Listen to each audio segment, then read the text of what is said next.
నమస్తే అన్న, అందరికీ నమస్కారం. కువైట్ లో ఎవరైతే బయటికి వస్తూ ఉన్నారో వాళ్ళు జాగ్రత్తగా ఉండండి. వివరాల్లోకి వెళితే, ఇరాన్ దురాక్రమణ కారణంగా నెల రోజులకు పైగా కువైట్ లో అసాధారణ పరిస్థితులు ఉన్నాయని చెప్పేసి కువైట్ లోని కువైటీ ప్రజలు మరియు ప్రవాసుల యొక్క భద్రతను నిర్ధారించడానికి కువైట్ దేశవ్యాప్తంగా ఉన్న భద్రతా చెక్ పాయింట్లు తమ వనరులను సామర్థ్యాలను సమీకరించి అత్యున్నత స్థాయి అంకితభావంతో పనిచేస్తూ ఉన్నాయి. ప్రస్తుతం కువైట్ దేశంలో ప్రతి చోట చెక్ పాయింట్లు అయితే పెట్టడం జరిగిందనమాట. అక్కడ 24 గంటలు పోలీసులు అయితే తనిఖీలు నిర్వహిస్తూ ఉన్నారు.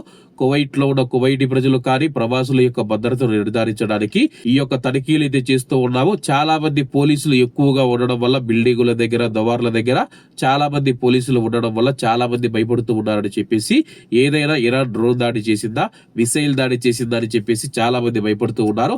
అదేమీ లేదు, మీ యొక్క భద్రత కోసమే మేము ఈ యొక్క చెక్ పాయింట్లను పెట్టి తనిఖీలు నిర్వహిస్తూ ఉన్నామని చెప్పేసి కువైట్ యొక్క శ్రేయస్సుకు, ప్రజల యొక్క ప్రాణాలకు, ఆస్తుల రక్షణకు కువైటీ పౌరులు మరియు ప్రవాసుల భద్రతను పెంపొందించడానికి ముఖ్యంగా ప్రాధాన్యతను ఇస్తూ భద్రతా సిబ్బంది పగలు రాత్రి అవిశ్రాంతంగా పనిచేస్తూ తమ యొక్క సామర్థ్యాన్ని ప్రదర్శిస్తూ ఉన్నారు.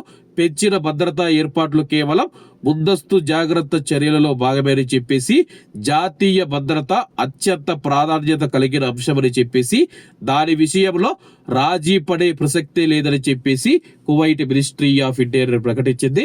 కాబట్టి కువైట్ లో ఎక్కువగా తనిఖీలు జరుగుతూ ఉన్నాయి. కాబట్టి కువైట్ లో ఉన్న మన భారతీయులు ఎవరైతే ఉన్నారో దయచేసి బయటికి వచ్చేటప్పుడు మీ యొక్క సివిల్ ఐడి కానీ కువైట్ మొబైల్ ఐడి కానీ యాక్టివ్ లో ఉండేట్టుగా చూసుకోండి. అలాగే ఎవరైనా అకామలేని మన భారతీయులు ఉంటే బయటికి వచ్చేటప్పుడు చాలా జాగ్రత్తగా ఉండండి. యుద్ధ పరిస్థితుల నేపథ్యంలో కువైట్ దేశాన్ని అయితే పోలీసులు జల్లెడ పడుతూ ఉన్నారు. తీవ్రవాదులు కూడా కువైట్ లో ఇటీవల పట్టుబడుతూ ఉండడంతో అయితే తీవ్రమైన తనిఖీలు అయితే క్షుణ్ణంగా అయితే అధికారులు చేస్తూ ఉన్నారు. కాబట్టి అందరూ బాగుండాలి, అందులో మనం ఉండాలి. అందరికీ నమస్తే అన్న, జై హింద్.